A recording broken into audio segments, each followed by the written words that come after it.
আসসালামু আলাইকুম সকল শিক্ষার্থীবৃন্দ এবং শিক্ষক মণ্ডলীদের ওয়াইস পয়েন্টের পক্ষ থেকে স্বাগত। আসলে যে বিষয়টা নিয়ে আমরা শিক্ষার্থীরা এবং গিয়ে অভিভাবক মণ্ডলী সবাই খুবই টেনসড অথবা চিন্তিত, সেটা হচ্ছিল পরীক্ষা। 3 তারিখ থেকে পরীক্ষা। কি হবে পরীক্ষায়, কি লিখবে আমার বাচ্চারা, বা আমি কি লিখবো, এই একটা টেনশন বাচ্চাদের মধ্যে, অভিভাবকদের মধ্যে প্রচুর পরিমাণে। তো আসলে আমরা তো কেউই জানি না কোশ্চেন কিরকম হবে, কি করবে, কিভাবে পাঠাবে, বা কোশ্চেন টাইপটা কেমন হবে, কি লিখতে হবে, সেটা আমরা কিছুই জানি না। কিন্তু কিছু জিনিস, কিছু স্টেপ যদি আমরা জেনে রাখি এবং বইয়ের কিছু কিছু বিষয়গুলো যদি আমরা একটু ভালো করে পড়ে রাখি, তাহলে আশা করছি আমার কোনো স্টুডেন্ট যারা আমার এই ভিডিওটা দেখছে তারা পরীক্ষার হলে গিয়ে এই টেনশনে পড়বে না যে আমি এই কোশ্চেনটা পারি না বা আমি এই কোশ্চেনটা আগে কখনো দেখিনি। আমি এইটুকু আশা করছি যে আমার প্রত্যেকটা বাচ্চাই মোটামুটি অ্যান্সার করে আসতে পারবে যারা এই ভিডিওটা দেখবে। তো আমি আজকে যে বিষয়টি নিয়ে আলোচনা করব সেটা হচ্ছে গিয়ে জীবন জীবিকা ক্লাস 8 প্রশ্নের ধারা, এবং প্রথম যে বিষয়টা হচ্ছে মূল্যায়নের প্রশ্ন কেমন হবে, কেমন প্রশ্ন হবে, ঠিক আছে, প্রশ্নটা কি হবে, কি লিখবো। আগে যেমন সৃজনশীল ছিল, জ্ঞান দক্ষতামূলক, এখন কি হবে। তারপরে ছিল কি কি পড়বো, বইয়ের কোন অংশটা পড়বো, পুরাটাই তো রিডিং পড়ার মতো। আমি কি পড়বো, কি পড়লে কি লিখবো, কি মুখস্থ করব। আচ্ছা, তাহলে আমি সবার আগে একটু দেখে নিই, আমি হচ্ছে প্রশ্নের ধারণাটা দিয়ে নিই যে প্রশ্নটা কিরকম হতে পারে, হওয়ার সম্ভাবনা কিরকম। সেটা হচ্ছে প্রেক্ষাপট নির্ভর বাস্তব অভিজ্ঞতা।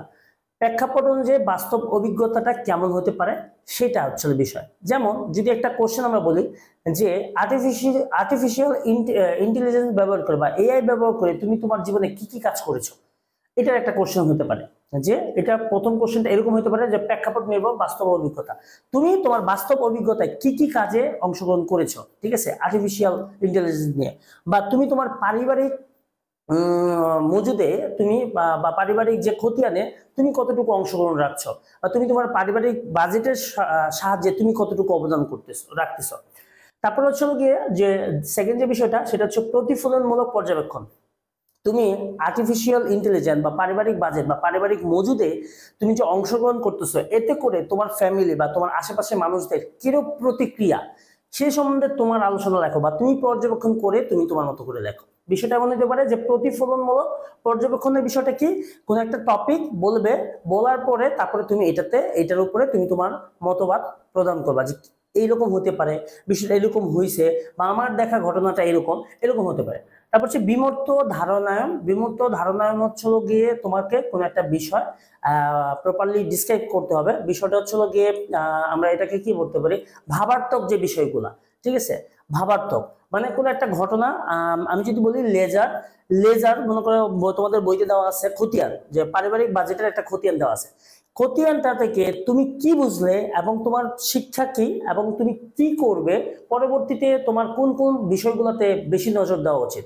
যেমন এখানে একটা বিষয় বলেছে পাইকারি, এখানে মানে একটা টপিক ছিল যে পাইকারি ক্রয় বা প্রচুর পরিমাণে ক্রয়। তো তুমি যদি এই বিষয়টা তোমাকে ডিসক্রাইব করতে হবে যে তুমি পাইকারি ক্রয় করলে একসাথে অনেকগুলো প্রোডাক্ট কিনলে কিরকম সুবিধা তুমি পেতে পারো, বা একসাথে কম কম প্রোডাক্ট কিনলে কিরকম সুবিধা তুমি পেতে পারো, বা পণ্য কিনলে কি কি সুবিধা তুমি পেতে পারো। তাছাড়া আর কি হতে পারে, হচ্ছে গিয়ে যে আগুন লাগলে তোমার প্রথম যে করণীয়, তোমার বিল্ডিং ওইখানে একটা চ্যাপ্টারে আছে যে আগুন বা অগ্নি নির্বাপক কর্মীদের কাজ কি, কিরকম, বা আগুন লাগলে করণীয় কি। তো আগুন লাগলে তোমার সর্বপ্রথম কি কি ভাবগত কাজ আছে, তুমি কি কি করবা, কাদেরকে কিভাবে তুমি কিভাবে শান্ত থাকবা, পাশের জনকে কিভাবে তুমি শান্ত রাখবা, এই বিষয়টা নিয়ে তোমাকে আলোচনা করতে পারে। স্বয়ংক্রিয় পরীক্ষণ। স্বয়ংক্রিয় পরীক্ষণ বলতে হচ্ছে তুমি নিজে ইনভলভ ছিলা কিনা, কোন একটা কাজে তুমি নিজে ইনভলভ ছিল কিনা। যেমন এখানে একটা বিষয় বইতে আছে ইভেন্ট ম্যানেজমেন্ট, ইভেন্ট ম্যানেজমেন্ট। এই ইভেন্ট ম্যানেজমেন্টে তুমি সক্রিয়ভাবে কাজ করছো কিনা। তুমি যদি কাজ করে থাকো, তোমার দায়িত্ব কি ছিল, তুমি কিভাবে এটাকে ম্যানেজ করছো, কিভাবে তুমি এটাকে হ্যান্ডেল করছো এবং সবার মধ্যে কাজ ডিস্ট্রিবিউট করছো, এই সম্বন্ধে তোমার যে পরীক্ষণটা তুমি হচ্ছে প্রপার ভাবে আলোচনা করবে। আচ্ছা, এতক্ষণ তো আলোচনা করলাম যে মূল্যায়নের ধারাটা বা কোশ্চেনের প্যাটার্নটা কিভাবে আসবে। এখন আমরা আলোচনা করি যে কি কি পড়বো, কি কি পড়লে আমি 100% আমি পরীক্ষায় কিছু লিখে আসতে পারবো, বা মূল্যায়নে আমি লিখে আসতে পারবো, বা কোথা থেকে কোশ্চেন্স গুলো হওয়ার সম্ভাবনা প্রবল, যেগুলো আমাকে পড়ে না গেলেই না, ঠিক আছে। সো আমি এই বিষয়টা একটু দেখবো। আমি পেজ হচ্ছে পেজ ধরে ধরে বিষয়গুলো দিয়েছি, অবশ্যই শেষ পর্যন্ত দেখতে হবে, কারণ আমি 60 পেজ পর্যন্ত মানে 59 পেজ, 1 থেকে 59 পেজে যেইখান থেকে প্রশ্ন আসার সম্ভাবনা বা প্রশ্ন বানানোর সম্ভাবনা সেগুলো আইডেন্টিফাই করেছি, খুঁজে বের করেছি যে এইগুলা যদি একটা স্টুডেন্ট মোটামুটি পড়ে থাকে তাহলে সে যে কোনো কোশ্চেনই হোক না কেন সে অ্যান্সার করতে পারবে। যেহেতু একটা বিষয় আমরা কনফার্ম, বইয়ের বাইরে থেকে কোনো কোশ্চেন্স দিবে না, বইয়ের ভিতর থেকে কোশ্চেন্স দিবে, তাহলে এই বিষয়গুলোর আলোকে হচ্ছে গিয়ে আমাদেরকে কোশ্চেন্স গুলো দিবে। তাহলে প্রথম যে পেজ নাম্বার 6, পারিবারিক মজুদ ব্যবস্থাপনা বিবেচ্য দিক, এটা খুবই ভালো একটা কোশ্চেন হতে পারে যে তোমার পারিবারিক মজুদ ব্যবস্থাপনা বিবেচ্য দিকগুলো তুমি লেখো। তারপর হচ্ছে পারিবারিক মজুদ খতিয়ান, একটা খতিয়ান দিয়ে দিতে পারে যে এই খতিয়ানটা তৈরি করো, তোমার পারিবারিক বাজেটের উপর ভিত্তি করে একটা খতিয়ান তৈরি করো, ঠিক আছে, অথবা তোমার পারিবারিক বাজেটের খতিয়ানে তোমার ভূমিকা কি সেটা তুমি লিখতে পারো। তারপর হচ্ছে অনুষ্ঠান আয়োজন যা লক্ষ্য রাখবো বা ইভেন্ট ম্যানেজমেন্ট, আমার পেজ নাম্বার হচ্ছে 11, মানে 11 নম্বর পেজে যে ইভেন্ট ম্যানেজমেন্ট আছে, ইভেন্ট ম্যানেজমেন্টের দায়িত্বে তোমাকে দেওয়া হলে তুমি কি করবা, কি কি বিষয়গুলোকে তোমাকে লক্ষ্য রাখতে হবে। ইভেন্ট ম্যানেজমেন্ট বা স্কুলের অনুষ্ঠানের কাজে তুমি কোন কোন পদক্ষেপগুলো ফলো করবা।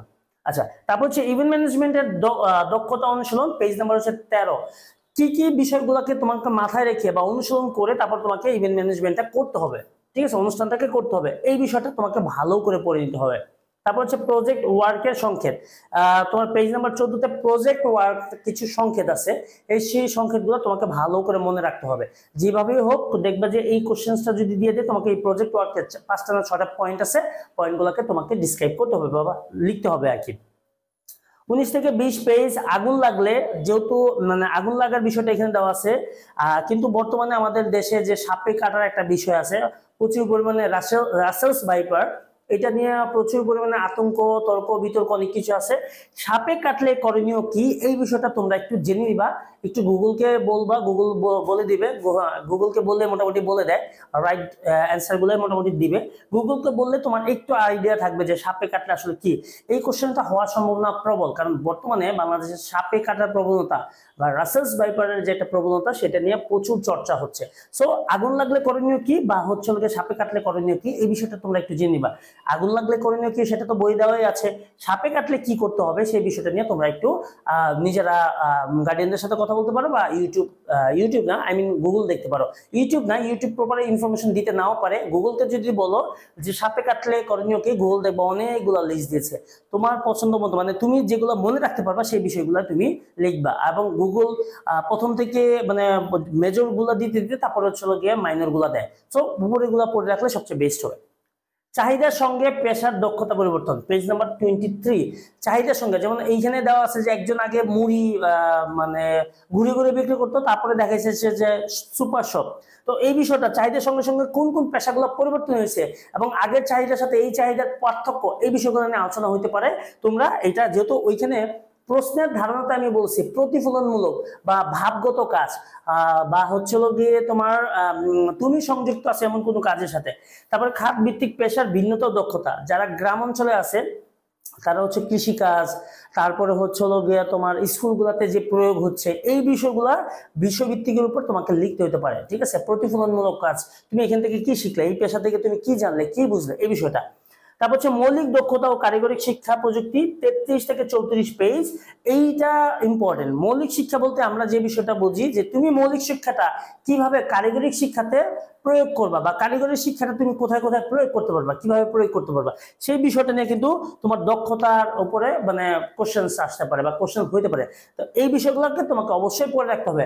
পরবর্তী যে টপিক, আচ্ছা পরবর্তী যে বিষয়টা সেটা হচ্ছে 36 পেজ বা পৃষ্ঠা 36, কারিগরি ও বৃত্তিমূলক শিক্ষার ক্যারিয়ার ও তোমার স্বপ্ন, মানে তুমি কোন দিকে যেতে যাচ্ছ, ক্যারিয়ার শিক্ষা, ক্যারিয়ার নিয়ে তুমি সামনে কি কি চিন্তা ভাবনা করতেছো, তোমার চিন্তা ভাবনার উপরে তোমার কাজকর্ম কিরকম হচ্ছে বা তুমি কি বিষয় জানতে চাচ্ছ সেটা নিয়ে তোমাকে লিখতে হতে পারে।